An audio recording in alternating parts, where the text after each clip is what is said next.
fancy leverage, me top market maker, me red like a baker, me top market maker, me red like a baker.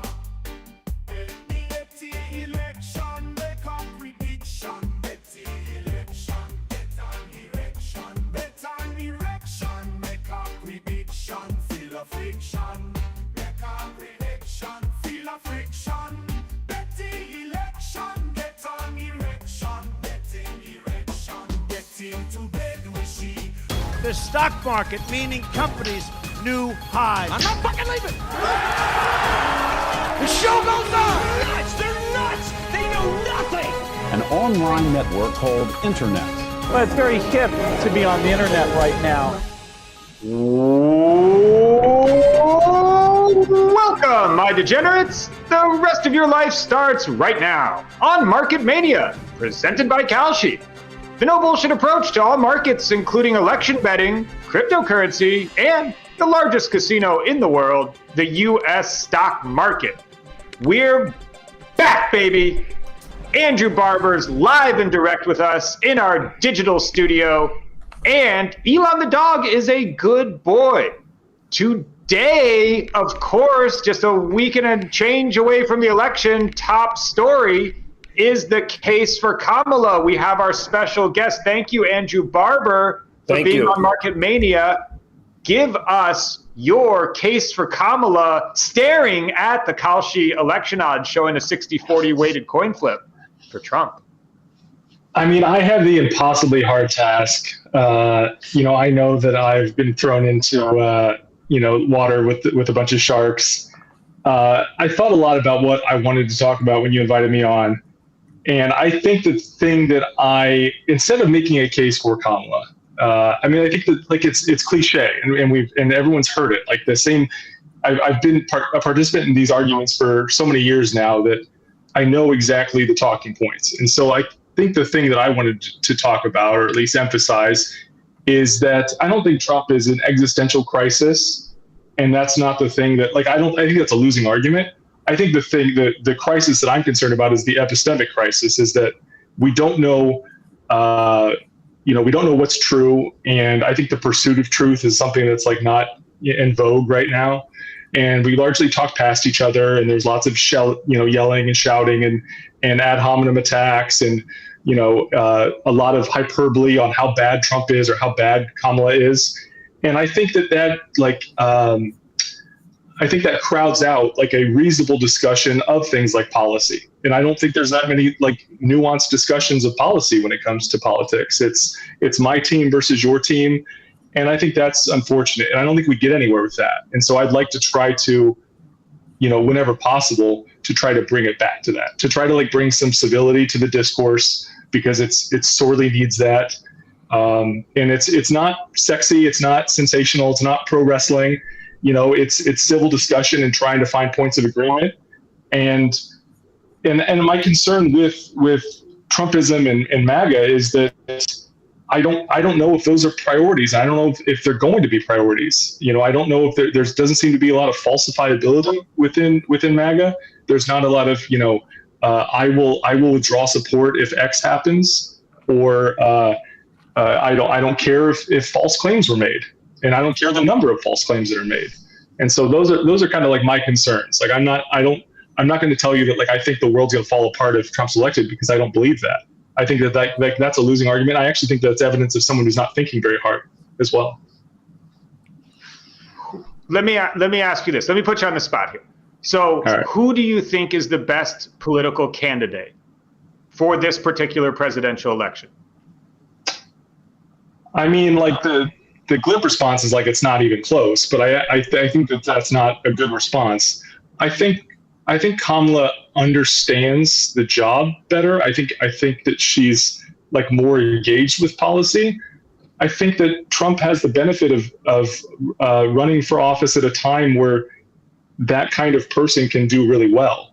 He's like a meme, and a meme can win in 2024. A meme couldn't win in 2012 or 2000 or 1968. I think it's a meme versus a blank shell, though. Too, Kamala is not an inspirational candidate whatsoever.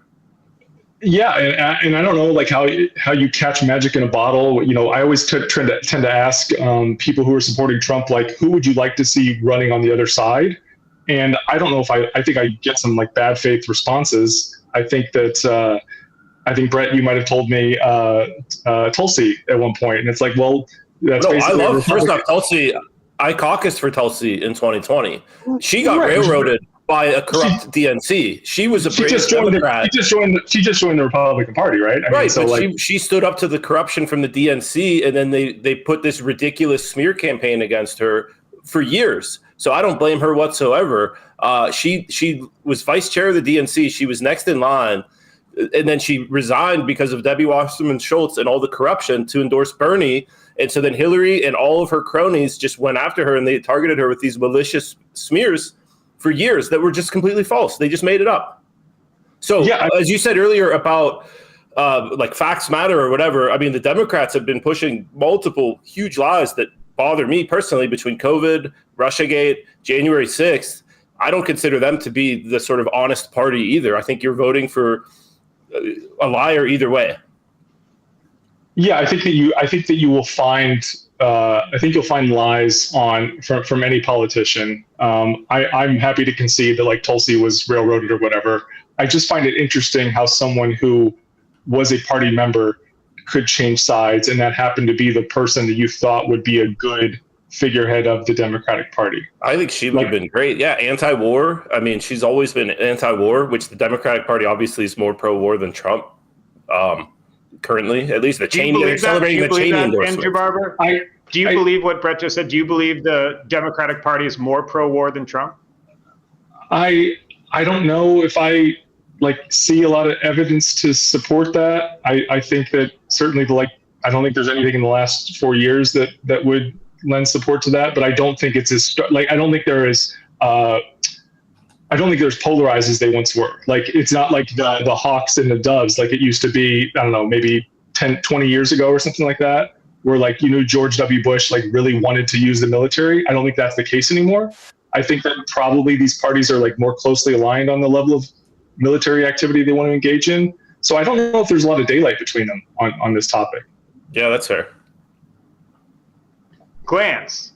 You're looking at a 60-40 market, and I know you've been taking Kamala action, or you've been soliciting Kamala action recently. Did you get anything down? Do you the bet right here? Well, unfortunately, I bet the majority of it at even money about, I guess, 3 weeks ago. But then I got back into the game yesterday, started getting a little 185, but not as much as I wanted. So I went down to 175. So plus 175, I was able to find some. Barber, do you like that bet? Do you like Kamala plus 175 right here, right now, October 24th? Just from a better standpoint, not from any sort of a policy standpoint. Sorry, I'm overthinking it because I really don't want to give you the same answer that Bart gave you, which is it feels silly to put money into play now because of the lessons that we learned from 2020, and it just seems like there's.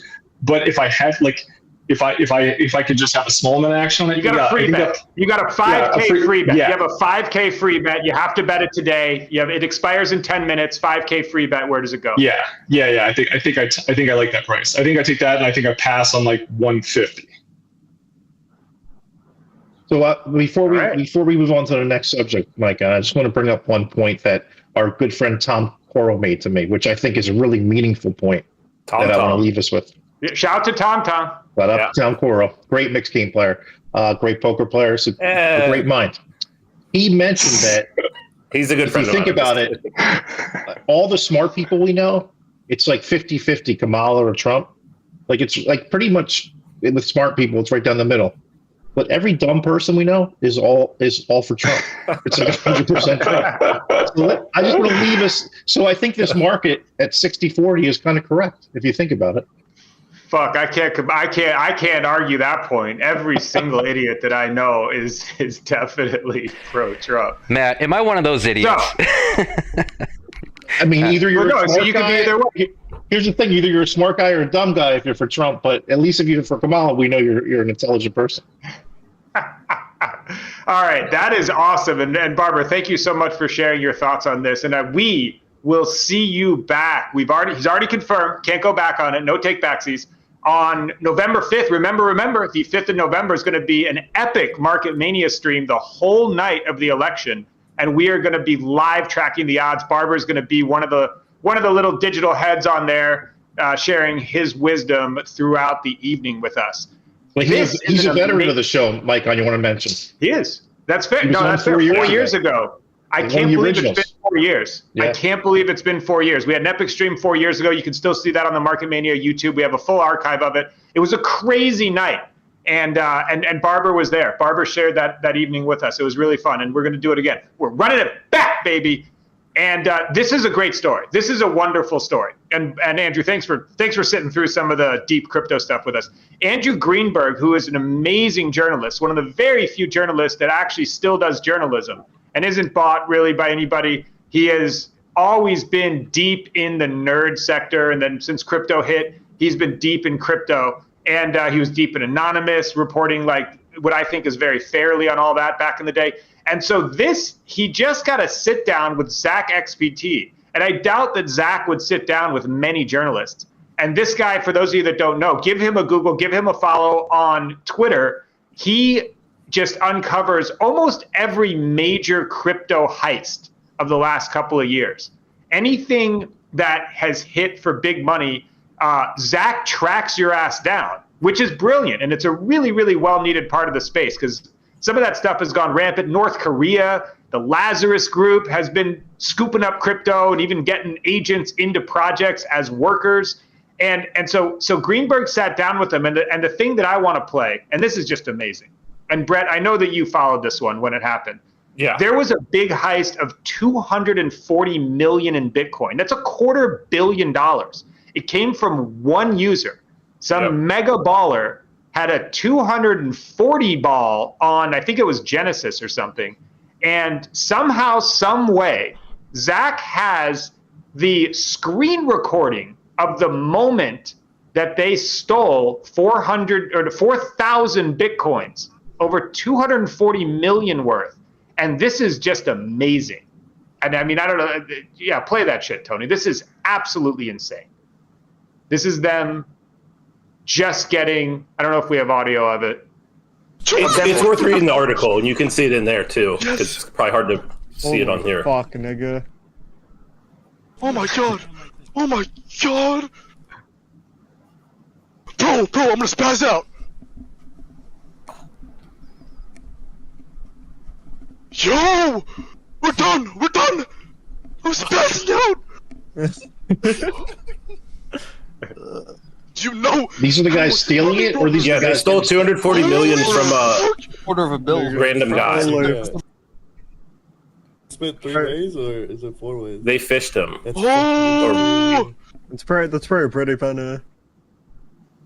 So that's probably enough, Tony. I think we got the idea. They're just freaking out. Somehow this guy has the screen grab. I mean, Brett Ritchie, this guy's doing God's work, for lack of a better term.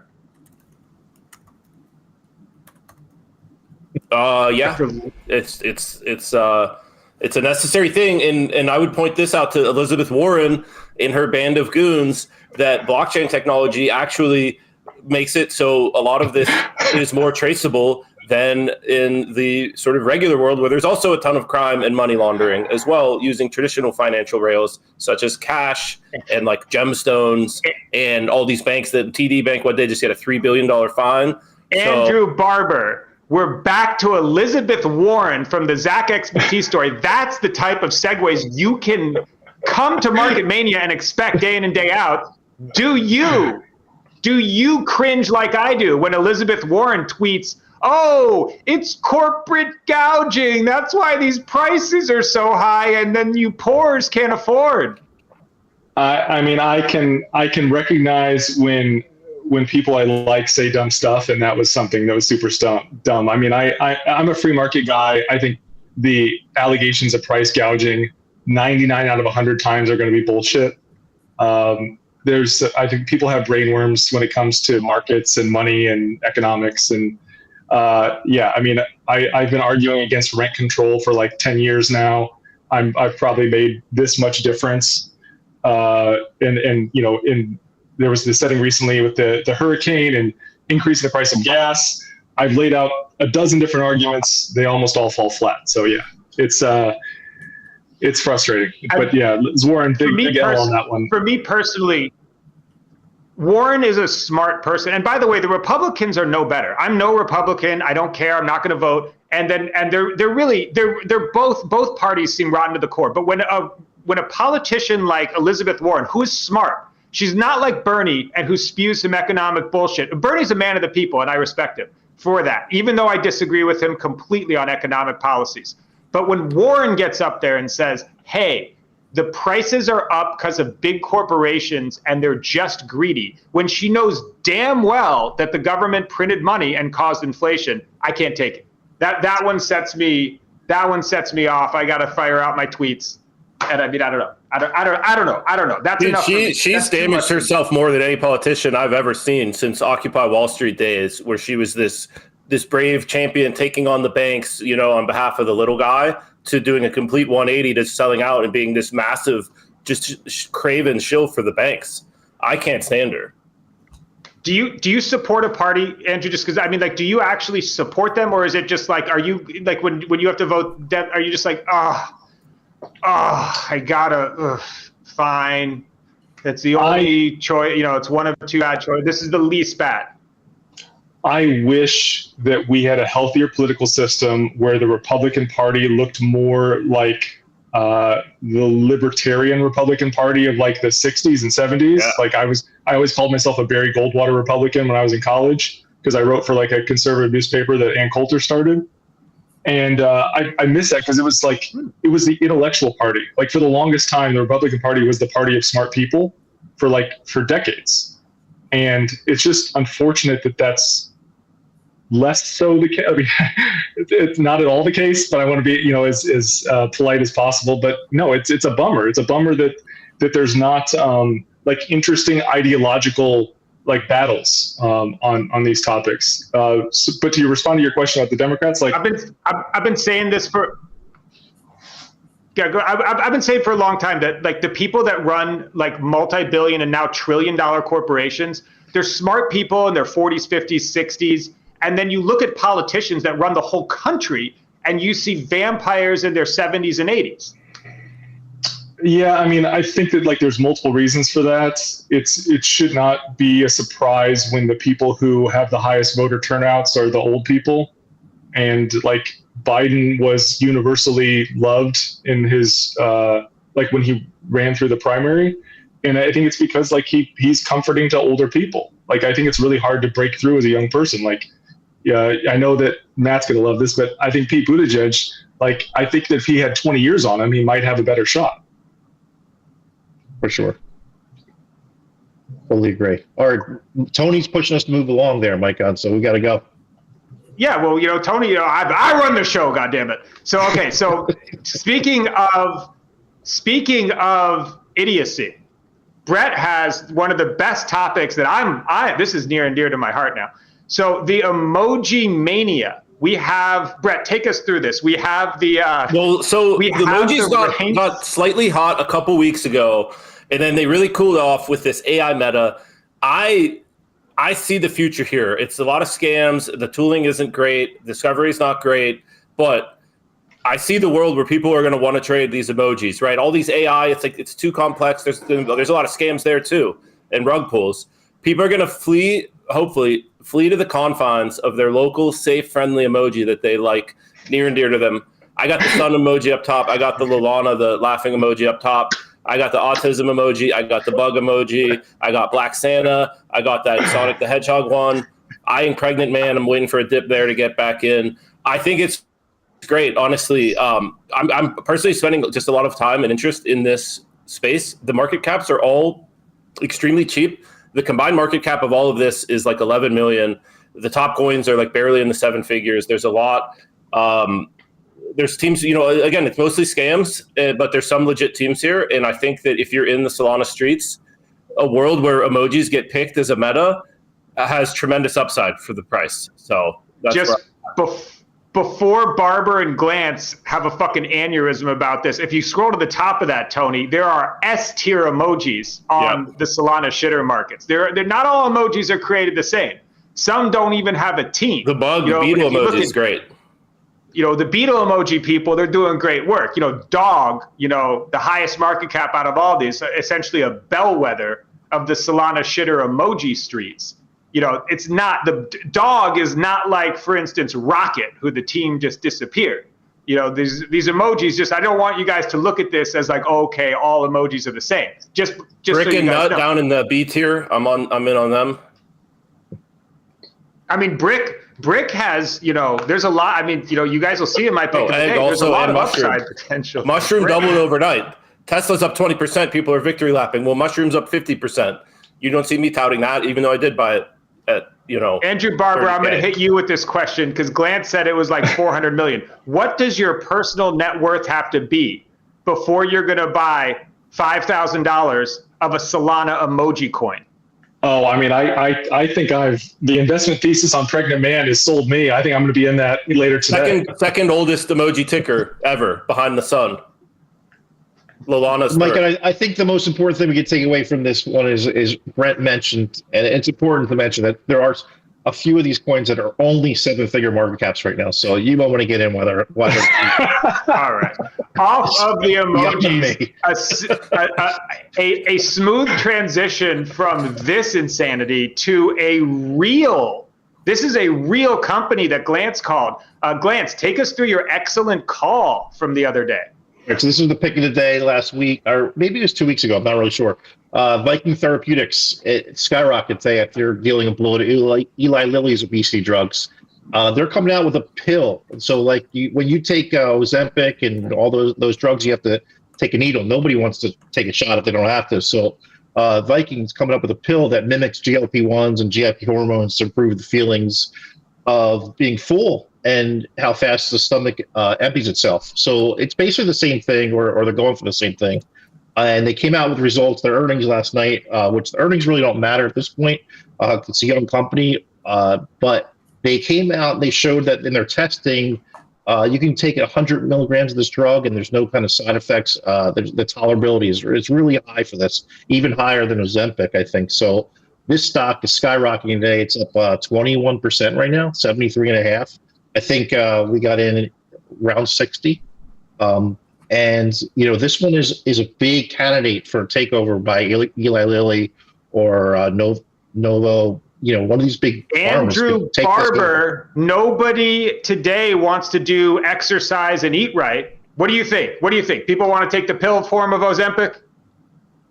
I am currently on tirzepatide. I felt like I was, I've been interested in trying to eliminate obesity for a number of years now, and Bill Perkins generously offered to fund some obesity research I was doing, and I realized that I was recommending the GLP-1 agonists to so many people, and then someone said, well, if you haven't taken this yourself, I feel like you can't be recommending it to others. And I said, that's a good point. So I signed up, and I've been taking it for, I think, Go ahead. You're in good shape. We were on the tennis court the other World Series. You and I hit the tennis ball well. You're in good shape.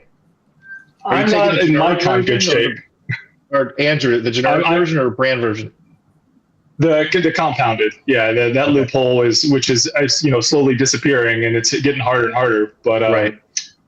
Yeah. So I got it through the compounding, just paying cash, and it's miraculous. I mean, this stuff is so good, and my short elevator pitch is, if you're fat, you've been fat for a long time, and you haven't been successful, you need to be on this shit yesterday. Barber's not fat, by the way. This man hits the ball better than I do on the tennis court. And I mean, this isn't, no, you don't need that shit. You don't need that shit. You just need to get out there more. You need to strike that ball more. I'm playing at 4 o'clock today, too. All right, ladies and gentlemen, Tony, when the safety glasses go on and the non-investment advice hat is affixed, that means it is time for the Market Mania pick of the day.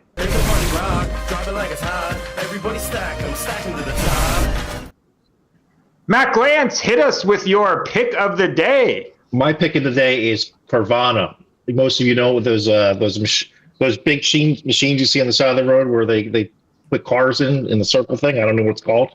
But I want to short this stock. This stock, to me, doesn't make sense. $40 billion market cap. I can't see it going any higher.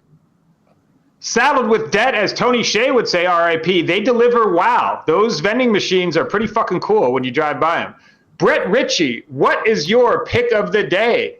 They're also saddled with debt. I'm going over to Kalshi. Trump, blowout, Nevada, 6+ points. I'm here. I got boots on the ground. It's going to be a landslide. It's a lock. You know, kids' college fund, maybe you don't need to go that far, but you got a little extra gambling money from the emojis that you just ran up, fired in on this. 6+% Trump, Nevada, risk-free, close to 6+% Nevada. I don't know, Tony. Do we need to get a click in there just to fire a hundo on that? I don't know how deep it is. Fire a hundo on that. No, you have 0% there, Tony. You got the wrong market. Yeah, all right. Well, we'll deal with it later. Yeah. All right, Barber. What is your? Thank you again for being on the show, Andrew. We really, really appreciate it. And what is your pick of the day? So, I mean, it's tough to add alpha to this brain trust that is assembled on this show. But I want to do something related to prediction markets. And I was trying to think, what is someone not thinking about? I read in the news that there's been this push to register college voters, not in the state they reside in, but the state they attend college in. I just moved to Pittsburgh a couple months ago, and I've been asked to volunteer to register people at Pitt. And I did some research on this, and I actually think the margins are going to be razor thin in the swing states. I think it's going to be within 10 or 20,000 in a couple of the states. Pennsylvania has 80,000 students that live elsewhere that are attending college within the state. I don't have like the crosstabs on how college age students vote, but I would imagine previously registered college students that change their registration in Pennsylvania, I have to think that that's skewing heavily left. And so I think that maybe the models are not incorporating these college students. Do you like Pennsylvania? All right. I think we just sold that market yesterday. We just sold that exact market yesterday. So it's going to be hard to ape back in for us right here on the Kalshi account that is controlled by us. It's all of our own money. Thank you so much, Barber. Thank you. Pick of the day. I'm going with the dumbest shit I could find this week. No investment advice, not investment advice. We're going with the brick emoji. Is that the brick emoji? That's the brick emoji. Why not? You've seen the dumbest shit happen throughout cycle after cycle. Brick emoji seems like, it's almost worse than hamster combat from yesterday. That's just the dumbest thing I could find on the board recently. I'm in on brick emoji already. You can see it running. You can just see it when they're like, hey, brick emoji's the number one. You're like, what the fuck, brick emoji? You got to be told you. We'll be saying. Andrew Barber, thank you so much for being on the show. We like to leave you every day, and we'll see you back for the November 5th election stream special. We like to leave you every day with one of our modern day poets. Today is no different. It's going to be Young Dolph, R.I.P., and his hit song, Major. And a couple bars goes a little something like this. Trapper/rapper/bad bitch snatcher. Baby mama mad, she said, you live like a bachelor. Sold 100 pounds and gave 10% to the pastor. Keep going up the ladder. They mad, make them matter. Like and subscribe to this show on X. Share around our video. Pump those algorithm numbers so we can keep doing this for you day in and day out. Like and subscribe on YouTube, please. And we will see you tomorrow, if there is a tomorrow. But for now, it's lights out. I never sleep if I don't have my medicine. I never sleep if I don't have my medicine. I never sleep if I don't have. I never sleep. I never sleep if I don't have my medicine. Time to right the wrong, so your hands in the air if you like the song. If you're going over there, take it twice as long. Last time ain't talking about Tylenol. I bet you'd like to know. You can come around the way if you're trying to go. If you want to switch lanes for a pot of gold or a domino, out of control. The usual, get mad cause I'm looking at your girl. Switch it up. I do it so much louder than everything you've heard. Everybody heard, got the word that the world wasn't turning. Act like you're in a jury, power of attorney where I would turn in. Can't lie like it's Mississippi burning. Don't act like you're in a daze. I imagine you to look the other way. Couldn't clear space on my mind, was afraid of the time. Strobe light flicking in the moonlight. I'm in the